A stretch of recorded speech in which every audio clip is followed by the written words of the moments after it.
Hi guys! Magandang gabi! Welcome back po dito sa Gandara SRU channel for Showbiz Update. Andito na naman nga po akong muli, nagbabalik.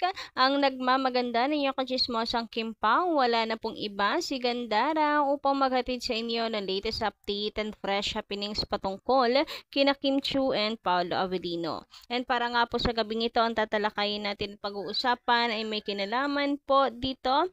Of course, sa Kim Pao na si Kimi Abay talagang pinapalipat na po si Paolo Avellino and gusto ko yan. Marami po ang may gusto niyan para magkasama na po ang Kim Pao talaga. Ayan, walang iwan na this, ganon. And about naman po sa pa-block screenings ng Kim Pao, grabe, dami talaga. Sandamakmak po talaga. Congratulations sa My Love Will Make You Disappear. And fifth week na po ngayon, ano? Congratulations, dami pa rin pong pumipila.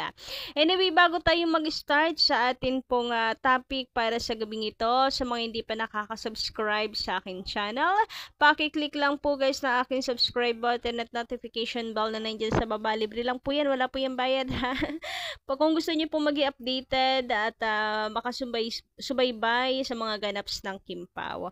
Ayan, basta mga balita na may kinalaman kina Kim Chiu and Paolo Avellino, sagot na po natin yan. And ngayon nga gusto natin congratulate ang Kim Pao dahil record breaker ang My Love Will Make You Disappear. Grabe, palakpakan naman po natin ang mga fans talaga po nagmamahal, sumuporta sa My Love Will Make You Disappear. Sabi nga dito ni Madam Shirley Alolod, eto, shoutout po sa inyo, magandang gabi. Ano po, kakatuwa, parang ngang sila na lang ang artista eh. Sila ang pinakang maraming pa-BS or black screening. And take note, marami pa pong mga nagpapahabol ha.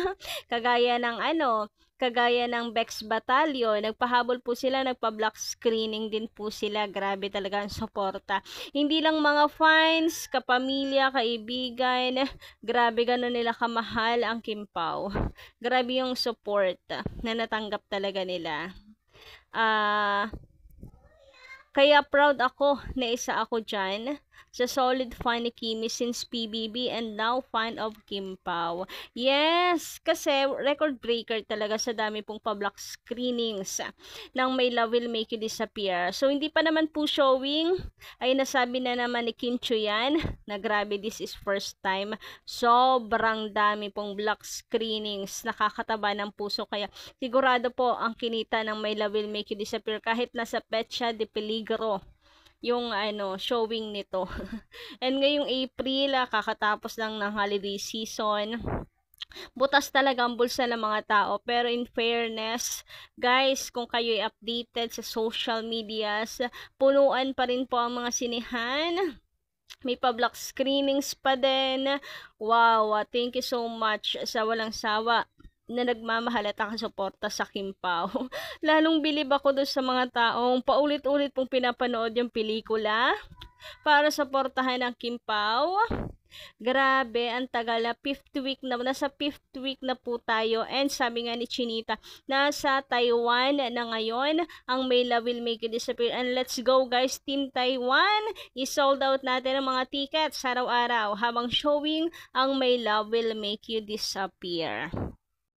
Sa Samantala, narito naman ang comments ng ilang mga netizens patungkol kay Paolo Avellino kasi 'di ba parang freelancer ngayon si Paolo Avellino, etc. Dahil 'di ba umalis na siya doon sa kanya pong management. So merong agree na si Paolo Avellino, si Star Magic pumunta, lumipat, meron namang disagree. So, basahin nga natin to. Sabi dito, huwag ka na mag-Star Magic, Paolo Avellino, baka masisira ang samahan nyo. Masisira ang samahan nyo ni Kim kasi baka i-pair ka sa iba. Dami kayang nagkaka-interest ng artist sa'yo. Tama na ikaw na lang ang nagmamanage ng sarili mo. Diyan ka na lang para wala na kaming kabang mga fans mo para sa aming Kim. So, parang paghawak na kasi ng Star Magic, may say na sila kung kanina ipapare si Paolo Avellino kayang-kayang sapilitan na buwagin yung love team, etc. etc. Ang ganyan, kaya nag-worry. Ayaw pa kasi talagang ng mga fans mabubuwag ang Kim Pao and super maaga pa naman pati talaga para mabuwag ang Kim Pao. And kayo, anong tingin niyo kapag lumipat nga si Paolo Avellino sa Star Magic? Mangyayari kaya yan? Bubuwagin pag naramdaman nila medyo naglaylo?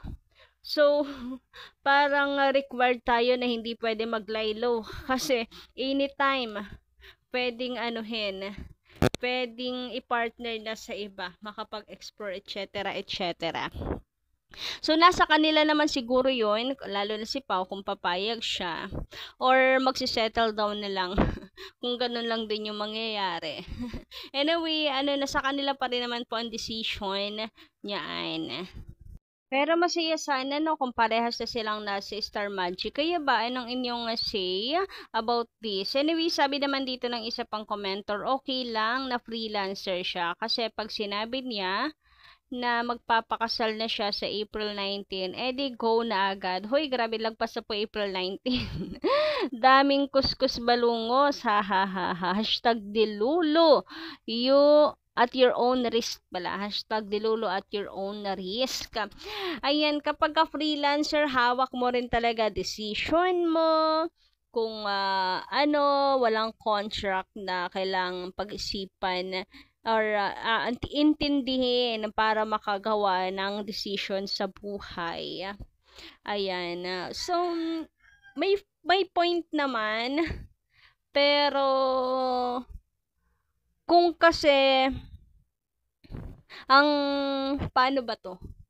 Hindi ko ma-explain ng maayos. Pero may benefits naman. Malaki din yung benefits sa Kim Pao kung mag-Star Magic din si Paolo Avellino. Kaya, kayo guys, anong inyong say about this? Inyong pulso, kumbaga.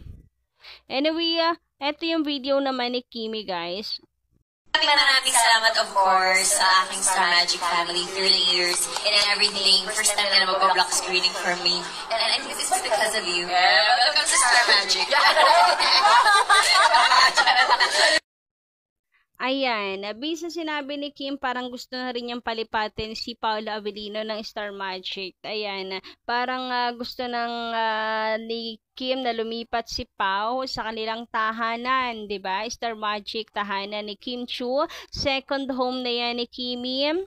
And dito parang gusto na niyang palipatin. Ano kaya magiging decision ni Paolo Avellino? Parang parinig na rin to ni Kim Chiu para magkasama nga naman po sila. Pero ayun, at the end of the day, si Paolo pa rin magdi-decide niyan and nasa tamang edad naman na siya, plus matured at the same time. Nandun siya sa loob ng industriya, alam na niya yung niyan kaliwa kanan. Tawag dito, ikot ng mundo ng showbiz. So kaya niya mag-decide kung ano yung maganda, ikagaganda nung kanyang career. The same time, 'di ba, makakasama niya parati si Kim Chiu, etc. etc. etc. So alam na yung kuskus balungos dito sa sa show business. Kaya kaya niyang pag-isipan 'yan kung siya ay lilipat o hindi. Pero 'di ba may nung nakaraan nakita natin may picture si Pao kasama yung Star Magic family ni Kim. Tapos biglang bubulaga sa atin yung balitang nakatakda na pala si Paolo Avellino mag-sign ng contract sa Star Magic, no? Ano kayang opinion ng mga fans? Ano kaya ang mas lamang? Pumasok si Pao, si Star Magic, kasama si Kim, sa welcome sa bagong tahanan niya, Star Magic or hindi?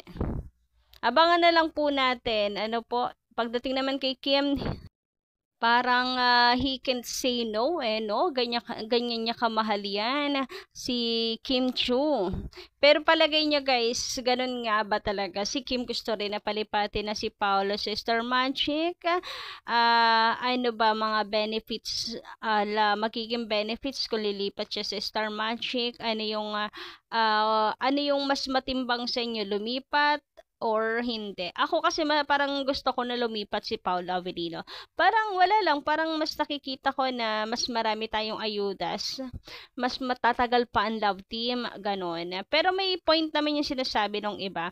Kasi ako kasi sinasabi ko na mas tatagal kasi nga, ang Kim Pao fandom naman imposibleng lulubog or hihina or maglalaylo. I don't think so na malulobat po ang Kim Pao fandoms. Grabe kayong pagmamahal nila sa Kim Pao. Pagmamahal natin sa Kim Pao. I don't think so. Marami talagang magwe-well ganyan kapag pinatay agad nila yung love team ng Kim Pao. Kabila ng efforts ng fandom, ganun agad-agad, 'di ba? Anyway, kayo, ano yung say about peace? Hanggang dito lang muna ang aking update. Thank you so much guys sa pakikinig. And kita-kits tayo sa susunod ko pong balita. Maraming salamat.